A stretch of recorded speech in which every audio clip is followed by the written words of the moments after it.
অক্ষয় কাকে বলে? সুধীজন,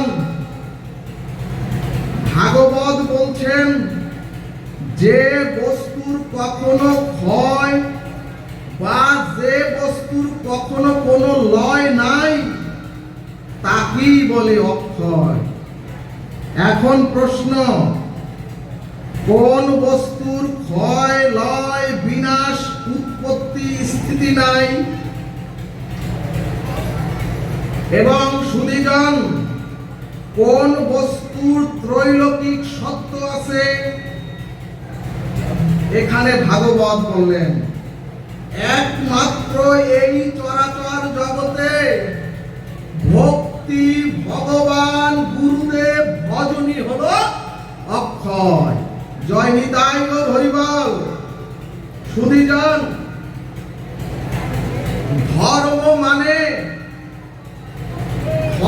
মানে যাগযজ্ঞ, ধর্ম মানে অনেক জাঁকজমকপূর্ণ অনুষ্ঠান নয়। সুধীজন, ধর্ম মানে হাজার লক্ষ মানুষকে সংগঠিত করাও নয়। ধর্মের যা কিছু সব হচ্ছে আচরণে। সুধীজন, ভাগবত বললেন অনুষ্ঠান প্রয়োজন, ভাগবত বললেন হরিনাম সংকীর্তন প্রয়োজন, ভাগবত বললেন গুরু নাম সংকীর্তন প্রয়োজন, এবং সাধু সঙ্গে এই ভাগবত অমৃত সুধা আলোচনা প্রয়োজন। কিন্তু যদি শুধুমাত্র এই অনুষ্ঠানে, কিন্তু সুধীজন শুধুমাত্র এই আলোচনা শ্রবণে, আর যদি শুধুমাত্র এই গুরু নাম সংকীর্তনে যদি এটা একমাত্র সীমাবদ্ধ থাকে, ভাগবত বললেন তাহলে ধর্ম কখনোই জাগৃত হবে না।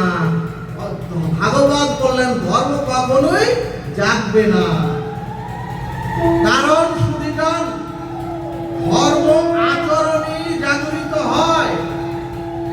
কারণ সুধীজন, ধর্ম বলায় অথবা ধর্ম এই যে ভাগবত শ্রবণে কখনো জাগৃত হয় না। এই কারণেই শ্রীমদ্ ভাগবত বললেন ভক্তি মুক্তি স্পৃহা যাবৎ পিশাচী রীতি বর্ততে। কি বললেন? ভাগবত বললেন জীবের দেহে লোভ আর জীবের দেহে ভোগ বাসনা থাকলেই জীবের জীবনে নেমে আসবে ভয়াবহ কর্মফল।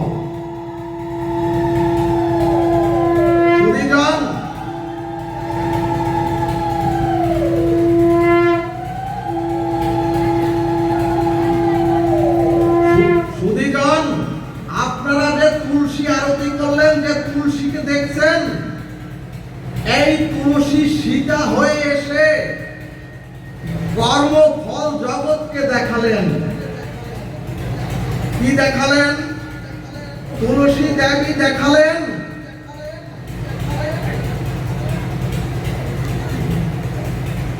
রিপিট হচ্ছে কেন বাবা? ইকোটা কমিয়ে দাও।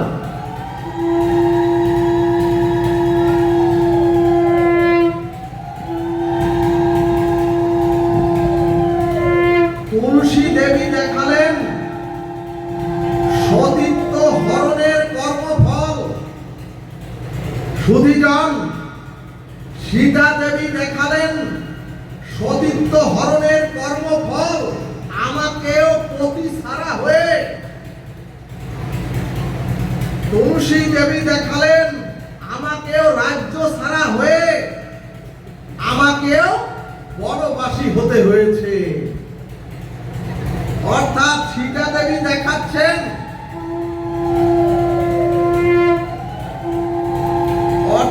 সুধীজন, সীতা দেবী দেখাচ্ছেন কর্ম ফলে আমাকেও ছাড়েনি। ও দেবী, তাহলে তোমাদের ছাড়বে কেন? এছাড়াও শাস্ত্রের কি মর্মান্তিক কথা! ভগবানকেও কি কর্মফল ভোগ করতে হয়?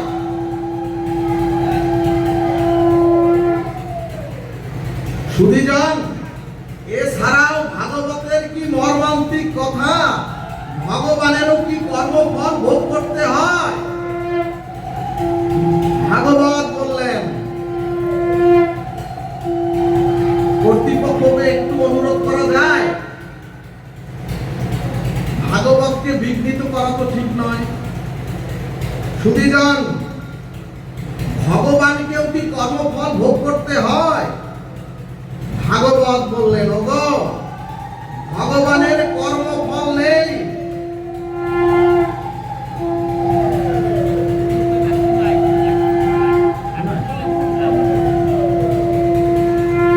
ভাগবত বললেন, ভগবানের কর্মফল নেই। ওগো, কর্ম যদি বিক্রিয়া হয়, ওগো, চরাচরে মনুষ্য প্রাপ্ত হয়ে এসে যদি তার জীবনে অশাস্ত্রীয় কর্ম হয়, তাহলে কারণ এ চরাচরে ক্ষমা নাই।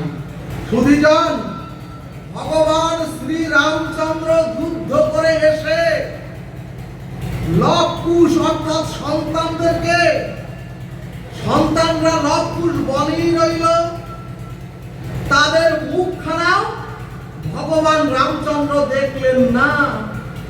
আবার যখন লবকুশ সঙ্গে যখন তার মিলন হলো, তখনই ভগবান রামচন্দ্রের অপ্রকট হওয়ার সময় হয়ে এলো। অর্থাৎ ভগবান রামচন্দ্র প্রভু, ভগবান রামচন্দ্র সারাটা জীবন বিষণ্ণতায় কাটালেন চরাচরে এসে। আর যে শঙ্কর, সুধীজন, আর যে শঙ্কর বিষ্ণুর দ্বারা তুলসীর সতীত্ব হরণ করে যে শঙ্খচূড়কে বধ করলেন, সেই ভগবান শিবের কর্মফল তিনি প্রভু রামের দাসত্ব করার জন্য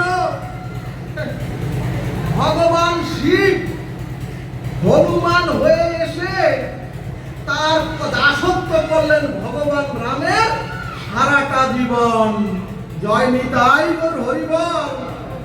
সুধীজন, দৃষ্টান্ত হলো কর্মফল কাউকে ছাড়বে না। এই কারণেই ভাগবত বললেন, ভক্তি মুক্তি স্পৃহা যাবৎ পিচাসী রীতি বর্ততে।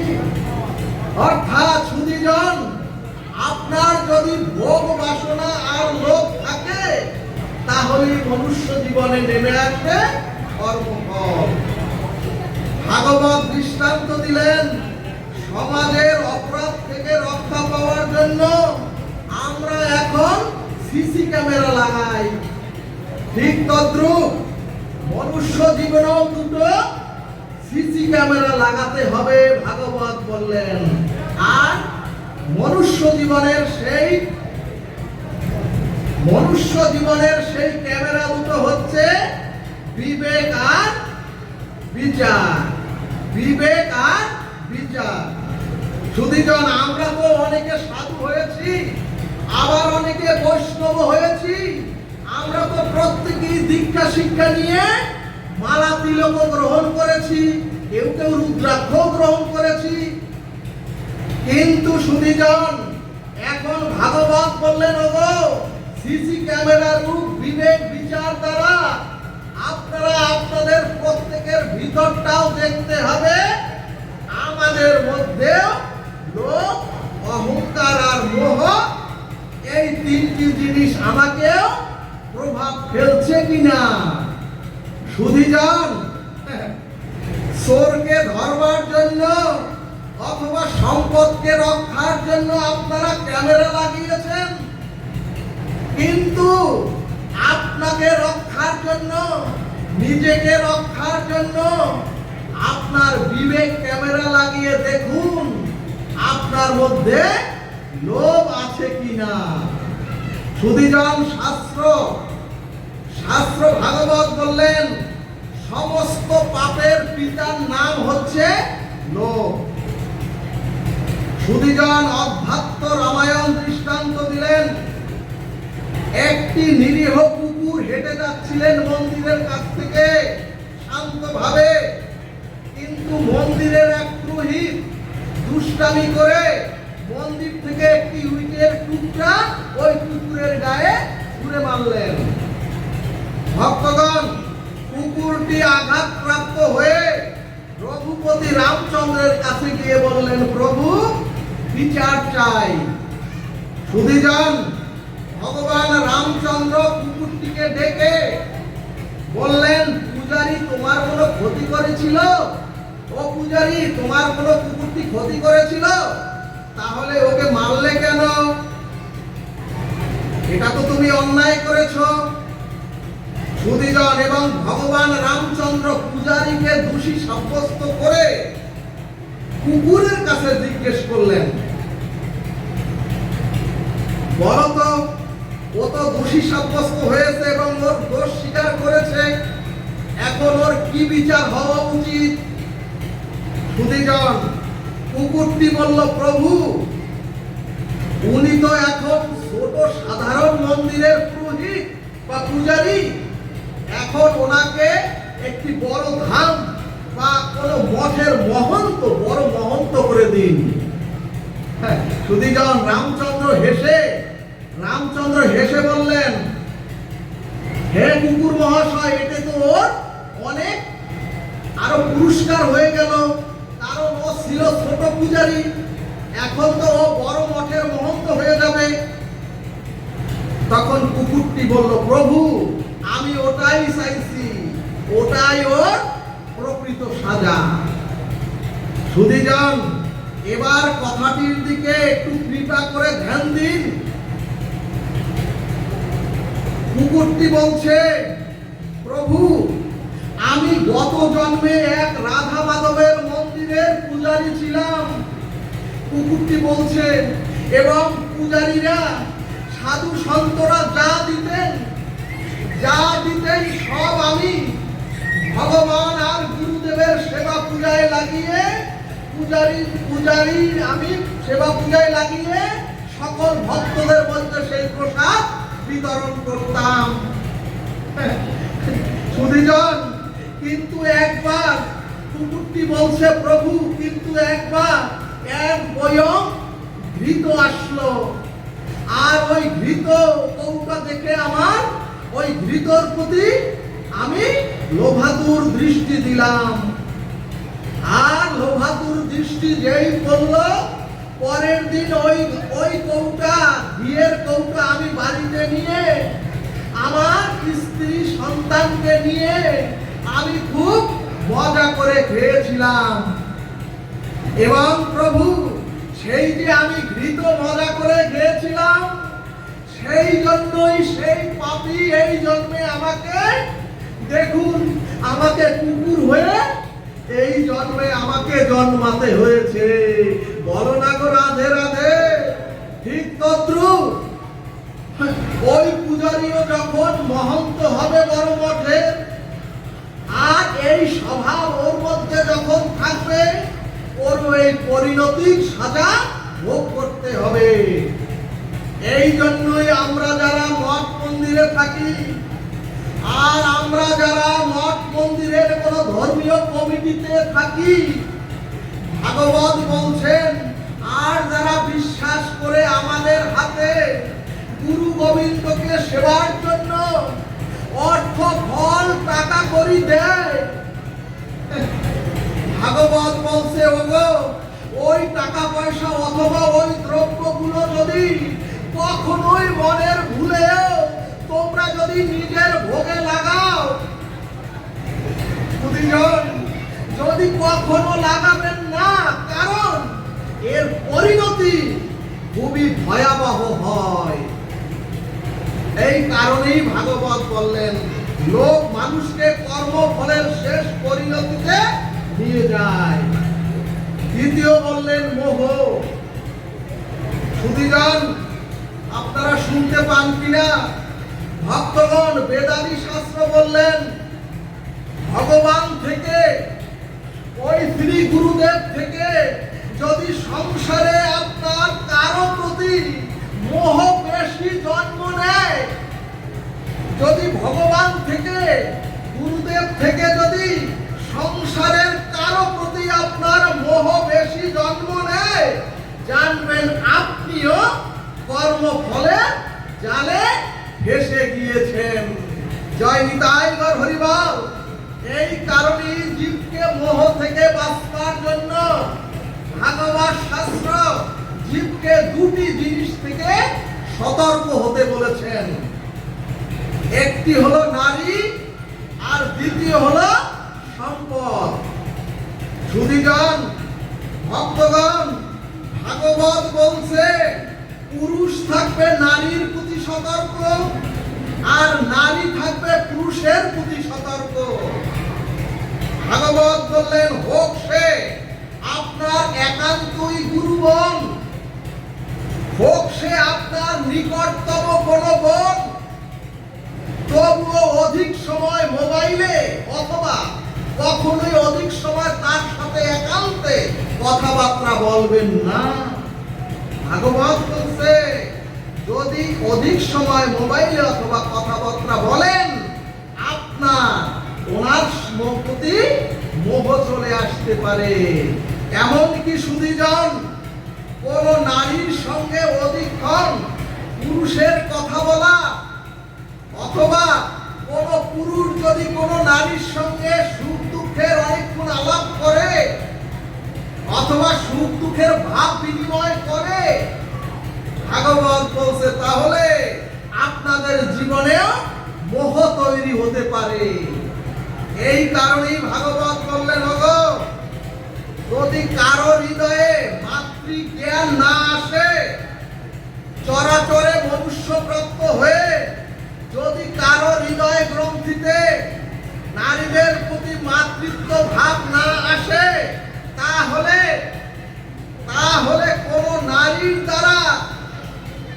নারীর দ্বারা পুরুষ, সে হোক যত বড় সাধু সন্ন্যাসী, তার চরণ ধৌত করতেও যাবেন না। আমি বলছি না, ভাগবত বলছে।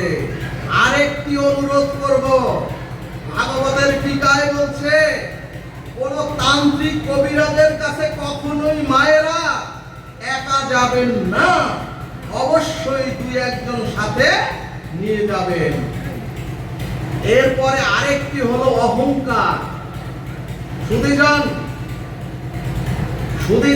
পৃথিবীতে মানুষের অধঃপতনের একটাই কারণ, সেটা হলো অহংকার। মহাভারত দৃষ্টান্তে বললেন ওগো, সামনে জল বুঝতে না পেরে দুর্যোধন পড়ে গেলেন ওই জলের মধ্যে। অর্থাৎ সুধীজন, ইন্দ্রপ্রস্থটা বিশ্বকর্মা এমন ভাবে তৈরি করেছিলেন, সামনে সমান দেখা যাচ্ছে কিন্তু আসলে সামনে জল। আর যখনই দুর্যোধন জলের মধ্যে ডুবে পড়ে গেলেন, তখনই দ্রৌপদী অট্ট হাসি হেসে, যখনই ইন্দ্রপ্রস্থের মধ্যে জলে পড়ে গেলেন, তখনই দ্রৌপদী অট্ট হাসি দিয়ে অহংকারে বলে উঠলেন, অন্ধের পুত্র তো অন্ধ হবেই। সুধীগণ, ভক্তবৃন্দ, এখানে শাস্ত্রজ্ঞ মহাজনগণ আছেন। এই কথাটি যদি মাগা দ্রৌপদী ওখানে না উচ্চারণ করতেন অহংকারে, তাহলে দ্রুত ক্রিয়া অর্থাৎ পাশা খেলাও হতো না, আর দ্রৌপদীর বস্ত্র হরণ হতো না, আর সুধীজন যে কুরুক্ষেত্র, সেই কুরুক্ষেত্র হতো না, কুরুক্ষেত্রের যুদ্ধ বাঁচত না।